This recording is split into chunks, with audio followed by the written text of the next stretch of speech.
നമസ്കാരം. Raf talk ഫുട്ബോളിലേക്ക് അവർക്കും സ്വാഗതം. PSG കോപ്പ് ഡി ഫ്രാൻസിന്റെ ക്വാർട്ടറിലേക്ക് കടന്നിരിക്കുന്നു, ക്വാർട്ടർ ഫൈനലിലേക്ക് കടന്നിരിക്കുന്നു. റൗണ്ട് ഓഫ് 16 അവർ 3-1 ബ്രസീലിനെ പരാജയപ്പെടുത്തുമ്പോൾ കിലിയൻ എംബാപ്പെ ഒരു ഗോൾ അടിച്ചു.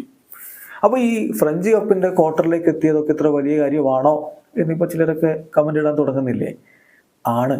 കാരണം കഴിഞ്ഞ 2 സീസണിൽ മെസ്സി കളിച്ച കഴിഞ്ഞ 2 സീസണിൽ അവർക്കതിന് കഴിഞ്ഞില്ല. മെസ്സി മാത്രമല്ല, മെസ്സിയും നെയ്മറും എംബാപ്പയും ഒരുമിച്ചുണ്ടായിരുന്ന കഴിഞ്ഞ 2 സീസണിലും അവർ റൗണ്ട് ഓഫ് 16 വീഴുകയായിരുന്നു. അതിനു മുമ്പൊക്കെ കളിച്ചിട്ടുണ്ട്. ഇപ്പം മെസ്സി ജോയിൻ ചെയ്ത് 2 സീസണുകൾക്ക് മുമ്പാണല്ലോ. അതിനു മുമ്പൊക്കെ കളിച്ചിട്ടുണ്ട്, കിരീടം നേടിയിട്ടൊക്കെ ഉണ്ട്. പക്ഷേ മെസ്സി കൂടി ഉണ്ടായിരുന്ന കഴിഞ്ഞ 2 സീസണുകളിൽ റൗണ്ട് ഓഫ് 16 കടക്കാൻ കഴിയാതിരുന്ന PSG ഇപ്പോഴിതാ ക്വാർട്ടർ ഫൈനലിലേക്ക് കടന്നിരിക്കുകയാണ്.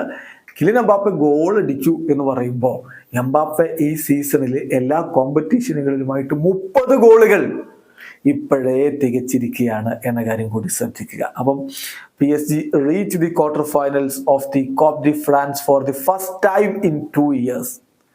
They were knocked out in the round of 16 for 2 consecutive years with Leo Messi, Neymar and Mbappe എന്ന് കൃത്യമായിട്ടെടുത്ത് പല മാധ്യമങ്ങളും റിപ്പോർട്ട് കൊടുക്കുന്നു. അതിൻ്റെ ബേസിൽ തന്നെയാണ് നമ്മൾ ആ കാര്യങ്ങൾ പറഞ്ഞത്. അപ്പോൾ M&M കൂട്ടുകെട്ടുണ്ടായിരുന്ന ആ 2 കൊല്ലം PSG വലിയ നേട്ടങ്ങളൊന്നും നേടിയിട്ടില്ല.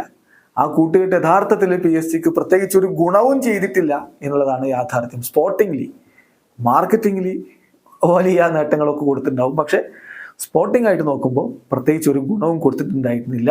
കിലിയൻ എംബാപ്പെ 30 ഗോളുകൾ ഈ സീസണിൽ PSG വേണ്ടി നേടിക്കഴിഞ്ഞിട്ടുണ്ട്. ഫെബ്രുവരി ആയിട്ടേ ഉള്ളൂ. സീസണിൽ ഇനിയും മാസങ്ങൾ, കളികൾ ബാക്കി കിടപ്പാണ് എന്ന കാര്യം കൂടി ശ്രദ്ധിക്കണം. എന്തായാലും 3-1 ബ്രസീലിനെ പരാജയപ്പെടുത്തിയത്. എംബാപ്പെ 34-ാമത്തെ മിനിറ്റിൽ അവരെ മുന്നിലെത്തിച്ചു. ഡാനിലോ പെരീര 37-ാമത്തെ മിനിറ്റിൽ ഗോൾ അടിച്ചപ്പോൾ ആദ്യ പകുതി അവസാനിക്കുമ്പോൾ ഏകപക്ഷീയമായ 2 ഗോളുകൾക്ക് PSG മുന്നിലായിരുന്നു. പിന്നീട് 65-ാമത്തെ മിനിറ്റിൽ മൗനിയിലൂടെ ഒരു ഗോൾ ബ്രസീൽ തിരികെ അടിച്ചെങ്കിലും കളിയുടെ അവസാനത്തിൽ ഗോൺസാലോ റാമോസ് കൂടി ഗോൾ അടിച്ചപ്പോൾ 3-1 വിജയവുമായിട്ട് PSG ഇതാ ഫ്രഞ്ച് കപ്പിന്റെ ക്വാർട്ടർ ഫൈനലിലേക്ക് കടന്നിരിക്കുന്നു. വീഡിയോ അവസാനിക്കുന്ന ഫുട്ബോൾ ലോകത്തെ കുറിച്ച് വിശേഷങ്ങളുമായി റാഫ് ടോക്സ് വീണ്ടും എത്താം.